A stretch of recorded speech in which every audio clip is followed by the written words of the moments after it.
What's up guys? This is Evan with Backwoods Adventure Mods. Today we're going to walk through an installation of the rock sliders for the Toyota Land Cruiser LC250.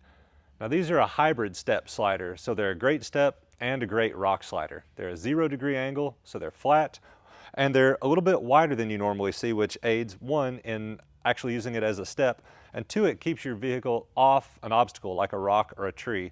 And of course they have the kicker towards the back, which helps guide you off that tree or obstacle, whatever it is, without getting caught on your tire.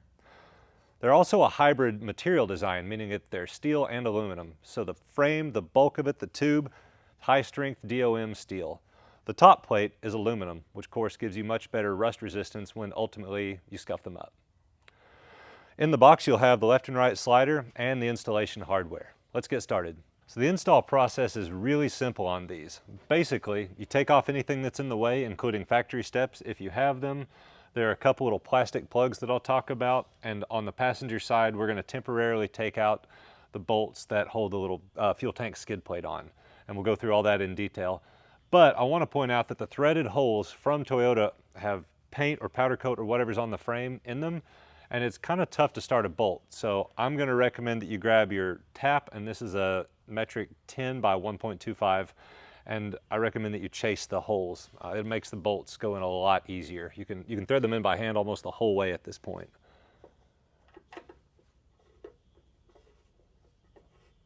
We're going to pop out any of these plastic plugs that are in the way, and they're kind of hard to get out. They usually break, but you don't need them.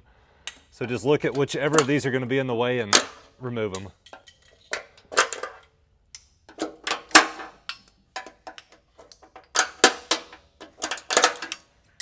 All right, we're going to start the passenger side install by removing these two bolts that kind of hold the fuel tank skid plate on.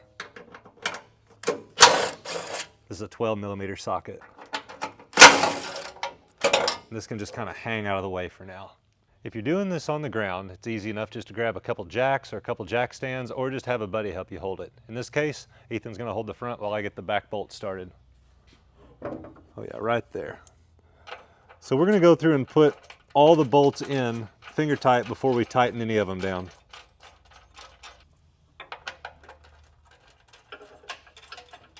You'll notice there's really only two sizes of bolts. You can't get it wrong, they only go in one way.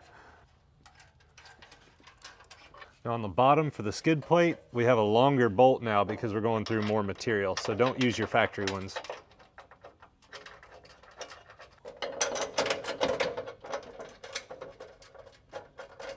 Now we're going to tighten the bolts down. The little bolts use a 13 and the bigger ones use a 17. I'm going to start at the bottom just to pull this up into place.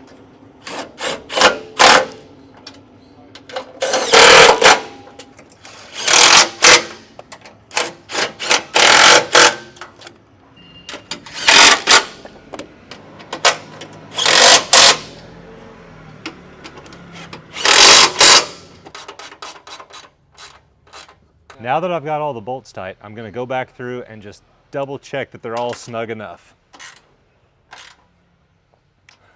Now we're going to move on to the driver's side. Okay, on to the driver's side. This one's even easier because there's no skid plate to worry about, and after you've popped out the plastic plugs and chased the threads, you just set it into place and start putting in bolts. Ethan's going to grab the front, I'll grab the back.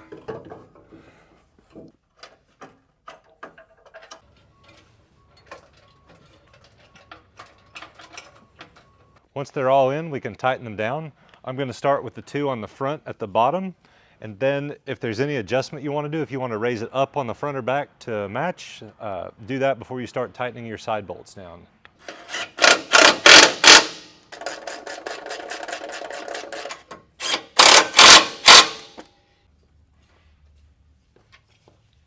And that wraps it up. I do want to point out that you may see some spots where there are holes in the slider but no threaded holes in the frame. That's because we've seen some variations on some of these newer Toyota frames as to which holes are threaded and which aren't.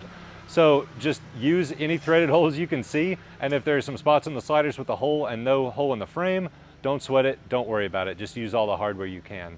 Anyway, that wraps it up. Go back through and make sure that all your bolts are good and tight, and if you have any questions, reach out to us at backwoodsadventuremods.com.